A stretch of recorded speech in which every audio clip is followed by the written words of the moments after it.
बीएलजी education YouTube channel पर आप सभी का स्वागत है। और आज का ये video class 10th chapter number 5 जैव प्रक्रम का रहने वाला है। और आज के वीडियो का जो पहला क्वेश्चन है वो स्क्रीन पर है, देखिए आप। सजीवों के जीवित होने का सबसे प्रमुख मापदंड क्या है, तो आपको बताना है।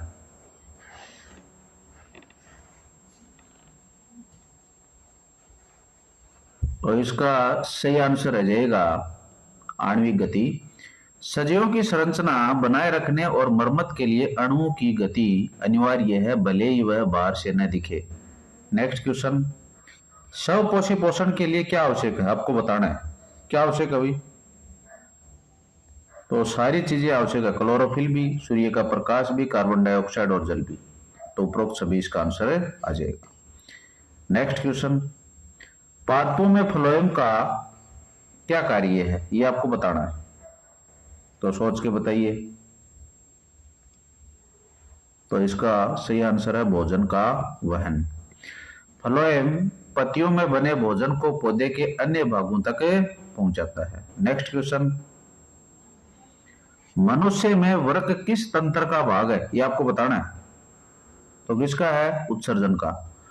वृक्क रक्त को छानकर अपशिष्ट पदार्थों को बाहर निकालने का कार्य करता है। नेक्स्ट क्वेश्चन है, पायरुवेट के विखंडन से कार्बन डाइऑक्साइड, जल और ऊर्जा कहां प्राप्त होती है, तो आपका सही आंसर है माइटोकॉन्ड्रिया। वायवीय श्वसन जिसमें पायरुवेट पूरी तरह टूटता है, माइटोकॉन्ड्रिया में होता है। नेक्स्ट क्वेश्चन, लार में कौन सा एंजाइम पाया जाता है, ये आपको बताना है। तो कौन सा है? लार एमिलेज, जिसको टाइलिन के नाम से आप जानते हैं। नेक्स्ट, भोजन नली की दीवारों में भोजन को आगे धकेलने के लिए होने वाली गति को क्या कहते हैं? तो कर्माकुंचन गति कहते हैं। आहार नली की पेशियों का लयबद्ध संकुचन भोजन को आगे बढ़ाता है, जिसे कर्माकुंचन कहते हैं। नेक्स्ट, आमाशय में प्रोटीन का पाचन कौन सा एंजाइम करता है, ये आपको बताना है। तो कौन करता है? तो पेप्सिन करता है। पेप्सिन अम्लीय माध्यम में प्रोटीन का पाचन करता है। अगला क्वेश्चन है, क्षुद्रांतर के आंतरिक स्तर पर अंगुली जैसे प्रवर्ध क्या कहलाते हैं? तो ये क्या कहलाते हैं? तो दीर्घ रोम या विलाई कहलाते हैं भाई। तो ये अवशोषण की सतही क्षेत्रफल को बढ़ाने का काम करते हैं। नेक्स्ट क्वेश्चन है, शाकाहारी जंतुओं के क्षुद्रांतर मांसाहारी जंतुओं की तुलना में कैसी होते हैं? तुलना में कैसी होती है, ये आपको बताना है। छोटी होती है, बड़ी होती है, ये आपको बताना है। तो बताइए। तो ये लंबी होती हुई। सेलुलोज को पचाने के लिए शाकाहारियों को लंबी आंत की आवश्यकता होती है। अगला क्वेश्चन है, कोशिकीय श्वसन में ऊर्जा मुद्रा किसे कहा जाता है? तो किसे कहते हैं भाई, बताइए इसका आंसर। तो एटीपी। एटीपी का फुल फॉर्म है एडिनोसिन ट्राइफॉस्फेट, का उपयोग कोशिकाओं में ऊर्जा प्रदान करने के लिए किया जाता है। अगला क्वेश्चन है, मानव हृदय में कितने कोष्ठ होते हैं? तो कितने होते हैं? तो आपका सही आंसर रहने वाला है 4। मानव हृदय में 2 आलिंद और 2 नीले होते हैं, कुल 4 कोष्ठ होते हैं। तो रक्त का कौन सा घटक चोट लगने पर रक्त का थक्का बनाने में मदद करता है? तो कौन करता है? तो आपका सही आंसर रहने वाला प्लेटलेट्स। तो प्लेटलेट्स रक्त स्राव के स्थान पर थक्का बना करके रक्त को बहने से रोकने का काम करते हैं। नेक्स्ट क्वेश्चन है, जाइलम पादपों में किसके परिवहन के लिए उत्तरदायी है? ये आपको बताना कि जाइलम क्या काम करता है भाई पादपों के अंदर, किसका परिवहन करता है, किसको ले जाने का काम करता है? तो आपका सही आंसर रहेगा जड़ से खनिज, लवण और जल को ले जाने का काम करता है। तो जाइलम जड़ों से जल और खनिजों को पौधे के ऊपरी भागों तक ले जाने का काम करता है। नेक्स्ट क्वेश्चन है, मछली के हृदय में कितने कोष्ठ होते हैं? तो आपका जो सही आंसर रहने वाला 2। मछली में 1 आलिंद और 1 नीले होता है। मानव शरीर में यूरिया का निर्माण कहाँ होता है? तो सोच के बताइए कहाँ होता है। तो लीवर के अंदर होता है भाई। यकृत अमोनिया को यूरिया में बदलता है जो कम विषैला होता है। कृत्रिम वृक्क द्वारा रक्त को शुद्ध करने की प्रक्रिया क्या कहलाती है? तो सोच के बताइए भाई क्या कहलाती है? तो ये डायलिसिस कहलाती है, अपवहन कहलाती है। जब गुर्दे काम नहीं करते हैं तो अपवहन द्वारा रक्त से अपशिष्ट को हटाया जाता है। नेक्स्ट क्वेश्चन है, रंध्र या स्टोमेटा के खुलने और बंद होने का कार्य कौन नियंत्रित करता है? तो सही आंसर रहने वाला है गार्ड सेल्स या द्वार कोशिकाएं। द्वार कोशिकाओं में जल भरने या निकलने से रंध्र खुलते हैं या बंद होते हैं। नेक्स्ट क्वेश्चन है, प्रकाश संश्लेषण के दौरान ऑक्सीजन कहां से मुक्त होती है? तो कहां से मुक्त होती है भाई? तो आपका सही आंसर रहने वाला है जल से होती है। प्रकाश ऊर्जा द्वारा जल का विखंडन ऑक्सीजन और हाइड्रोजन में होता है। नेक्स्ट क्वेश्चन है, अमीबा अपना भोजन किस प्रक्रिया द्वारा ग्रहण करता है? तो आपका सही आंसर है एंडोसाइटोसिस। अमीबा अपनी कोशिका झिल्ली को मोड़कर भोजन को अंदर ले लेता है, जिसे एंडोसाइटोसिस कहते हैं। नेक्स्ट क्वेश्चन है, मानव में श्वसन वर्णक कौन सा होता है? तो मानव के अंदर कौन सा होता है भाई? हीमोग्लोबिन होता है। हीमोग्लोबिन लाल रक्त कणिकाओं में होता है और ऑक्सीजन का वहन करता है। नेक्स्ट क्वेश्चन है, पित्त रस का क्या कार्य है? तो पित्त रस का मुख्य जो कार्य होता है वसा का इमल्सीकरण करना होता है, पायसीकरण करना होता है। पित्त वसा की बड़ी गोलिकाओं को छोटी गोलिकाओं में तोड़ता है ताकि एंजाइम कार्य कर सकें। नेक्स्ट क्वेश्चन है, हमारी पेशियों में अचानक क्रिया होने पर ऐंठन किस कारण होती है आपको बताना है। तो किसके कारण होती है भाई? तो लैक्टिक अम्ल के निर्माण के कारण। ऑक्सीजन की कमी से ग्लूकोज लैक्टिक अम्ल में बदल जाता है जिससे दर्द होता है। नेक्स्ट क्वेश्चन है, रक्त दाब मापने वाले यंत्र को क्या कहते हैं? तो क्या कहते हैं? वेरी इंपॉर्टेंट क्वेश्चन है। स्फिग्मोमैनोमीटर है इसका सही आंसर रहने वाला है। यह डॉक्टर द्वारा बीपी मापने के लिए प्रयोग में लिया जाता है। नेक्स्ट क्वेश्चन है, वृक्क की संरचनात्मक और क्रियात्मक इकाई क्या है? तो इसका सही आंसर रहने वाला है नेफ्रॉन। और नेफ्रॉन वृक्क के अंदर रक्त को छानने का कार्य करता है। नेक्स्ट क्वेश्चन रहने वाला है, धमनियों की क्या विशेषता होती है? तो धमनियों की क्या विशेषता होती है? तो ये मोटी होती है, लचीली होती है इनकी दीवारें, और बीच में से इसकी जो गुहा है वो पतली होती है, किनारे इसके क्या होते हैं? मोटे होते हैं। तो धमनियों में रक्त उच्च दाब पर बहता है इसलिए दीवारें इसकी मोटी होनी चाहिए भाई।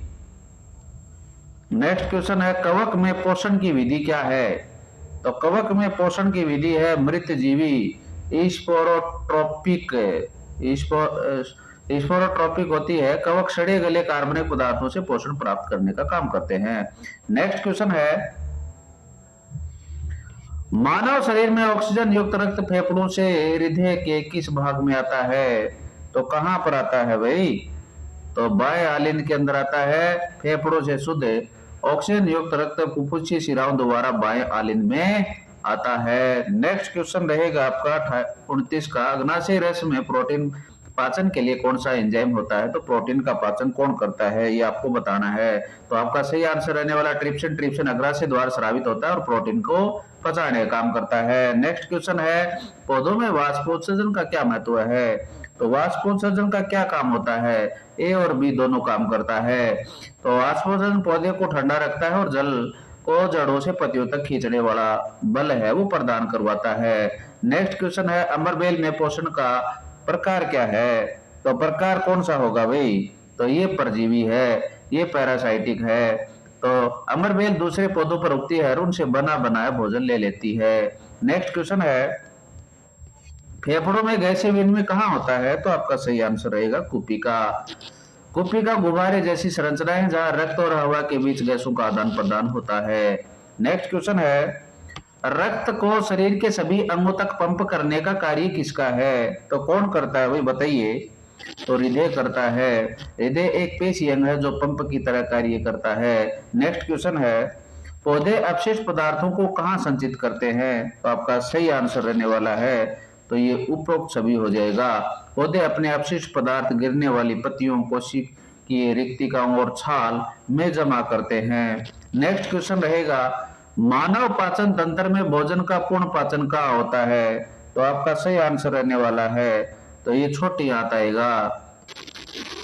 कार्बोहाइड्रेट, प्रोटीन और वसा का पूर्ण पाचन छोटे आंत में पूरा होता है। नेक्स्ट क्वेश्चन है, ग्लूकोज के एक अणु के वायवीय शोषण से कितनी ऊर्जा मिलती है, ये आपको बताना है भाई। तो कितना आएगा इसका आंसर, तो अवायवीय शोषण से बहुत अधिक होती है। वायवीय शोषण में ग्लूकोज के पूर्ण विखंडन से अधिक एटीपी मतलब 38 एटीपी तक बनते हैं, जबकि अवायवीय में केवल 2 एटीपी बनते हैं। नेक्स्ट क्वेश्चन है, रक्त का थक्का बनने में कौन सा विटामिन सहायक होता है, तो आपका सही आंसर रहने वाला विटामिन के। विटामिन के रक्त का थक्का जमाने वाले कारकों के निर्माण के लिए क्या होती है, आवश्यक होती है। मछली घर एक्वेरियम में मछलियां बार बार मुंह क्यों खोलती हैं, तो क्यों खोलती हैं भाई, क्योंकि पानी में घुली ऑक्सीजन लेने के लिए। जल में ऑक्सीजन की मात्रा हवा से कम होती है, इसलिए उन्हें ज्यादा पानी गलफड़ों से गुजारना पड़ता है। नेक्स्ट क्वेश्चन है, लिम्फ या लसिका का रंग कैसा होता है, तो इसका रंग कैसा होता है भाई, तो रंगहीन या हल्का पीला होता है। लसिका में लाल रक्त कणिकाएं नहीं होती और यह प्लाज्मा जैसा तरल है। नेक्स्ट क्वेश्चन है, प्रकाश संश्लेषण की क्रिया में कौन सी गैस अंदर ली जाती है, तो कौन सी ली जाती है भाई, तो आपका सही आंसर रहने वाला है कार्बन डाइऑक्साइड। ग्लूकोज बनाने के लिए पौधे CO2 ग्रहण करते हैं।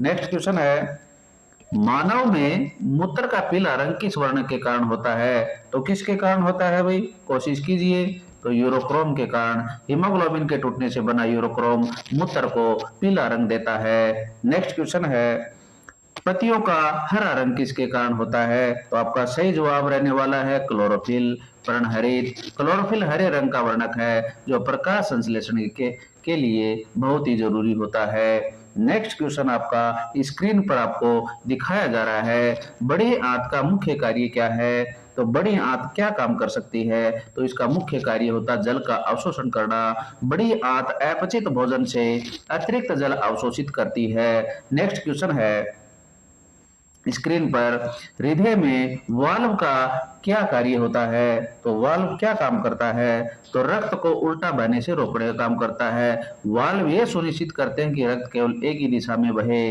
नेक्स्ट क्वेश्चन है, यकृत से निकलने वाला पित्तरस कहाँ जमा होता है, तो आपका सही आंसर रहने वाला है पित्ताशय, गॉल ब्लैडर जिसको अपन बोलते हैं। यकृत पित्त बनाता है और पित्ताशय उसे जमा करता है। नेक्स्ट क्वेश्चन है, केंचुआ श्वसन कैसे करता है, तो केंचुआ कैसे श्वसन करता है, तो आपका सही आंसर रहने वाला है त्वचा से करता है। केंचुए अपनी नम त्वचा से गैसों का विनिमय करते हैं। नेक्स्ट क्वेश्चन है, इनमें से कौन सा एक पादप अपशिष्ट उत्पाद है, आप बताएंगे, तो कौन सा है, तो सारे के सारे हैं, गोंद, गिरे हुए पत्ते, रेजिन। उपरोक्त सभी इसका आंसर आ जाएगा। पौधे इन सभी रूप में अपशिष्ट बाहर निकालते हैं। नेक्स्ट क्वेश्चन है, ग्लाइकोलाइसिस की प्रक्रिया कहाँ होती है, ये आपको बताना है, तो कहाँ होती है भाई, कोशिका द्रव्य के अंदर होती है जिसको साइटोप्लाज्म बोलते हैं। ग्लूकोज का पायरुवेट में टूटना कोशिका द्रव्य में होता है। और नेक्स्ट क्वेश्चन रहेगा आपका, स्वस्थ वयस्क में सामान्यतः रक्त दाब कितना होता है, तो ये आपको बताना है, तो कितना आता है 120/80 mm होता है। ये सिस्टोलिक डायस्टोलिक सामान्य मान होता है। और इस चैप्टर का हम कह सकते हैं लास्ट क्वेश्चन स्क्रीन पर आपको दिखाया जा रहा है, पौधों में कार्बोहाइड्रेट किस रूप में जमा होता है, तो किस रूप में होता है, मंड के रूप में। और मनुष्य में किस रूप में होता है, ग्लाइकोजन के रूप में। तो ये हमेशा आप ध्यान रखें। पौधे अतिरिक्त ग्लूकोज को स्टार्च के रूप में संचित करते हैं। और इस प्रश्न के साथ में हमारा जो ये वीडियो समाप्त होता है। अगले वीडियो में मिलेंगे, तब तक जय हिंद, जय भारत।